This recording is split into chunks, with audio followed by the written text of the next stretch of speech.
Shalom, all praises to Yahweh, Ba'asham Yahweh Shai. Double honors unto the apostles and elders of Great Millstone, and Shalom to you, sincere Akim. It's Brother Paya Allah. It's a quick video. Just come from the camps. And one topic that always comes up at camp, or we deal with, Jake in the world. Basically, many of them don't actually acknowledge that we have enemies, and in fact that we're actually prisoners of war underneath our enemies in this current kingdom and this rulership of the so-called white man who's known as Esau in the Bible. And they're not acknowledging their enemy.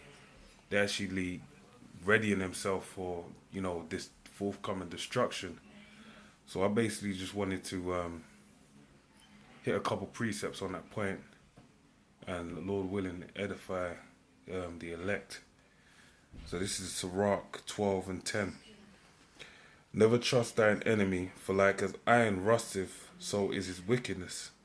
That's right. So when metal rusts, basically what happens is you could try and apply a sanding paper to smooth it over, or try and get rid of that rust. But basically, at the end of the day, the rust is going to come back. And that's talking about the wickedness of the enemy, man. And the enemy being the so-called white man. When you go into the book of Deuteronomy 28 and 15, it tells you that we're under curses, basically. And when you jump to around verse 48 or 45, somewhere around there, basically what's said is that we're going to captivity underneath our enemies, okay, and want and need of all things. And that's where we are at this point in time. We're underneath the so-called white man in captivity right now, who's our enemy, okay? And we can't trust him, because any chance he gets, he basically, right now we're in the New World Order is being slowly implemented, step by step. Okay, really, it's more or less nearly done, man. All they gotta do is the chip, the mark of the beast, and then we'll be out of here, man. But the reason why I said that is because the so-called white man will have you believe that he's cool with you so-called Negroes now. We're all friends, one big happy family, and he forgot about slavery.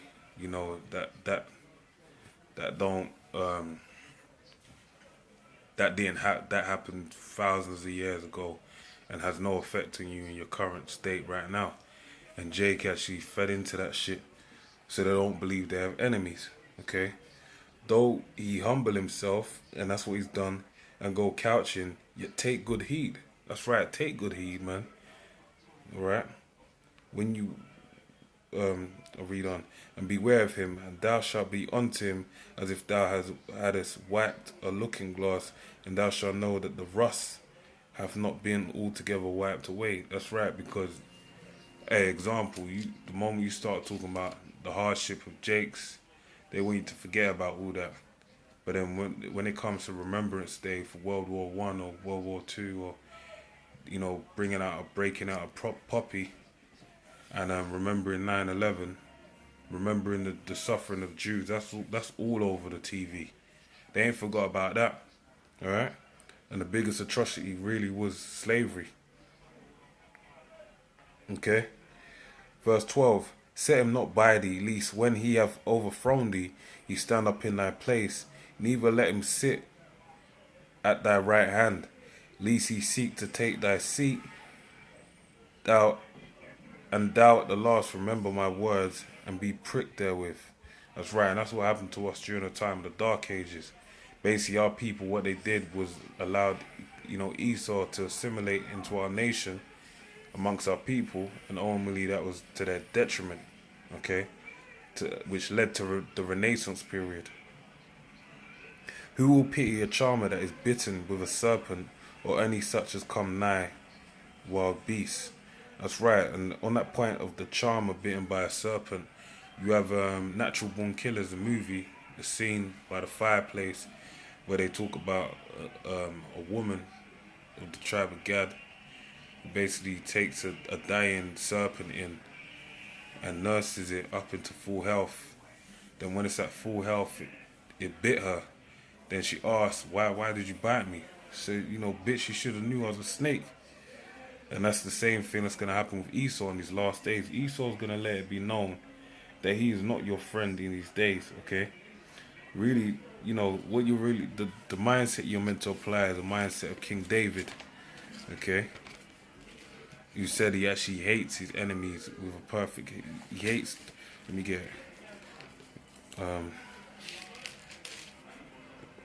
Psalms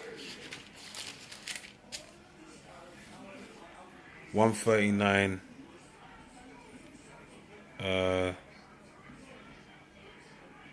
we'll start from 19, okay?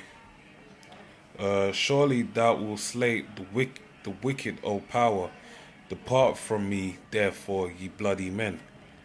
For they speak against they speak against thee wickedly, and the so-called white man speaks against the Heavenly Father wickedly. How does he do that?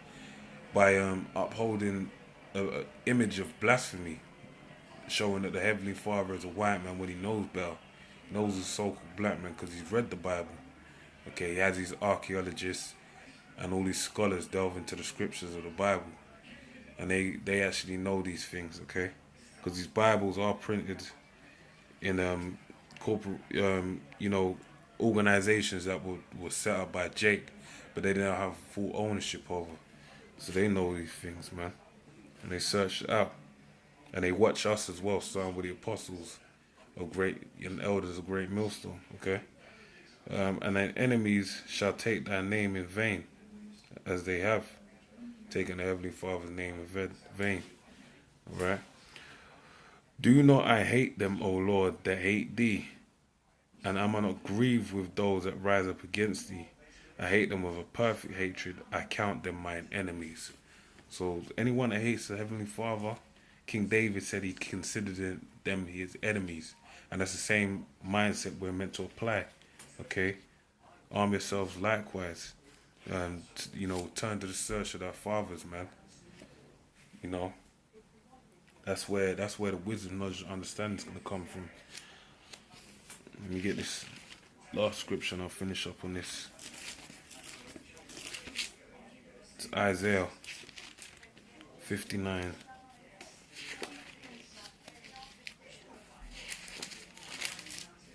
And 19.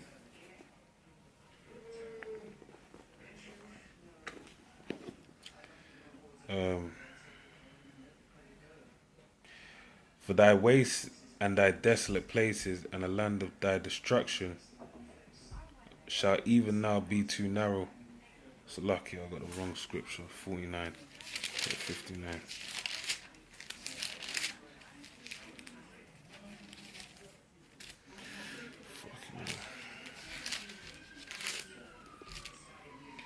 59 and 19. So shall they fear the name of the Lord from the west, and his glory from the rising of the sun. Okay. When the enemy shall come in like a flood, the Spirit of the Lord will lift up a standard against him. So again, the enemy, the point being is that we have an enemy. And this prophecy that I'm reading of ain't be fulfilled. Okay. This is something that stands to happen, the time of Jacob's trouble. Only those of the elect that the Lord are dealing with, they're the ones that are going to be protected when this actually prophecy comes to pass. So I'll read it again. So shall they fear the name of the Lord from the west, okay, and his glory from the rising of the sun. When the enemy shall come in like a flood, okay, it's talking about the so-called white man in his last days, the time of Jacob's trouble, when he's going to try and implement his world order, okay, to imperfection in their eyes, okay, as it tells you in Job, when they're about to fill their belly, then they'll vomit up riches. It says, when the enemy shall come in like a flood, the Spirit of the Lord shall lift up a standard against him, okay, and the Lord's gonna, basically that standard is gonna be, the Lord is gonna raise his men up, man, and give them spiritual power. Okay, so base of this lesson really is to understand that we have enemies in this day and age, and you know, really, this is all these lessons are for the elect. It's to build up, you know, those of the elect, and with wisdom, knowledge, and understanding. So with that, I pray you were edified. Say all praise to Yahweh, Ba'asham Yahweh Shai, double honors unto the apostles and elders of Great Millstone, and Shalom to you sincere Akim, out there persevering in his truth and sincerity. Shalom.